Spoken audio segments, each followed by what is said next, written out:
Nagpagawa po si Manong ng homemade ice cream. Chocolate ice cream.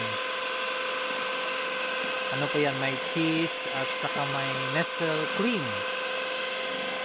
Tapos yung main ingredient na dyan is yung cacao na giniling.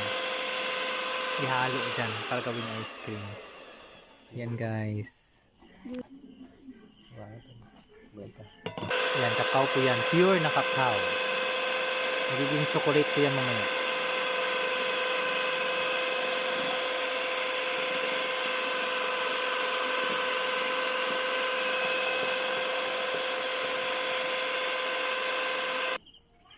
Yan guys, so pure na cacao yan guys. Homemade na yan, homemade na ice cream. Cacao na may cacao powder na may nestle cream. At saka kondensada at cheese. Mas masarap kung may kakanggata. Homemade ice cream po yan. Chocolate flavor. Cacao.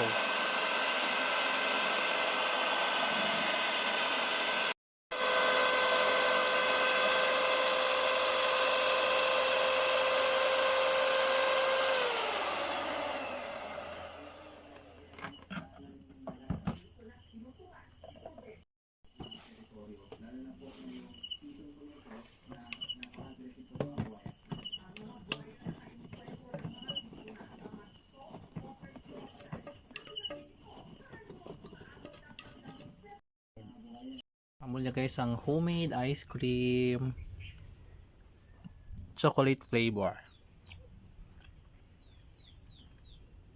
Yum yum.